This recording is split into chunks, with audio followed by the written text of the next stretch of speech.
Hey guys, we're going to think here about this idea of an area model for multiplying.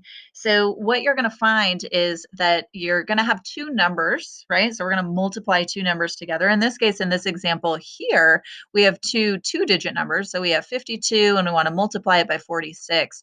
And we're going to use this kind of visual method here that you can see over here to the left. So, you'll see that there are different boxes. It's sort of like an array, if you will. So we are going to break it into our tens, which we have 50, right? Or five tens.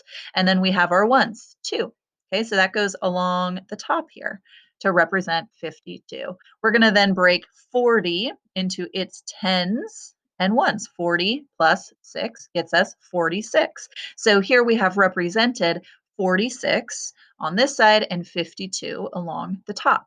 So what's going to happen then is in order to solve this as a multiplication problem to find out what the area of all of these beautiful colored quilt pieces inside of here are, is you're going to then multiply these sort of more basic facts together. So you're going to say, okay, well, to get the area of this blue part, I'm going to do 40 times 50. Well, I don't know 40 times 50, but I know 5 times 4, 5, 10, 15, 20. That gets me 20. And there's two extra zeros in 50 and a 0 in 40. So I'm going to add a 0 for 50 and a 0 for 40. So I get 2,000. So then I'm going to say, okay, well, to get the area of this yellow portion of the quilt, I'm going to do 2 is the length of the top and 40 is the length of the side. So 4 times 2 gets me 8, but it's not really a 4, it's a 4D. So I'm going to add that 0 back in. Then I'm going to say, okay, well, this pink portion of the quilt is a 6 times a 50. 6 times 5, 5, 10, 15, 20, 25, 30, plus that 0 for our 50 gets us 300. Then for this green portion of the quilt, the smallest nice little patch here is a 6 times 2, which is 12.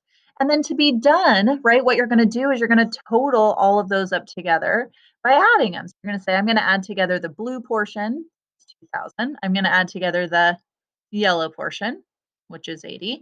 I'm going to add together the pink portion, which is 300. I'm going to add together the green portion, which is 12. And then when I total them all up, I want to make sure that I am staying nice and tidy, adding my ones to my ones and my tens to my tens and so on. So zeros plus 2, 8 plus 1 is 9, just a 3, and just 2. We want to make sure to add that comma back in there so we end up with 2,392. So we can do another practice over here as we go to this next one. And we can say, okay, well, over here, I'm going to say, let's choose another color just for fun. We're going to use the area model. And we're going to this time not have the area portion, the visual portion set up for us. So we need to break up the 78 and the 54 to kind of set up that beautiful little quilt thingamabobber, right? So we're going to say, okay, here's my tens, 70. Here's my ones, 8. Okay. And we'll call it, I don't know, it's not perfect, but we'll pretend it's about that size. So then we're going to say, okay, well, this is going to be our tens of 50 and our ones of 4. And we've kind of broken it up. So that'll be like about here. So then we can say, okay, I'm just going to make this into a nice rectangle. We know that to find the area of a rectangle, we need to multiply. So we're going to essentially do that in these little bits. So now we have this area, kind of beautiful quilt thing designed here. So we have our 50 times our 70 is going to get us, our basic fact is 5 times 7, 5, 10, 15, 20, 25, 30, 35 with 2 zeros is 3,500. Over here, I'm going to do 50 times, oh, my length up here is an 8.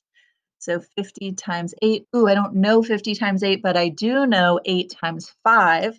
8, 16, 24, 32, 40 plus a 0 gets us 400. We're going to do 7, 7, 14, 21, 28 plus a 0 here. And then we're going to do 8 times 4, 8, 16, 24, 32. So we're going to total all those up. 3,500 plus 400 plus 280 plus 32 is going to get us our grand total as of 78 times 54. 280 and 32.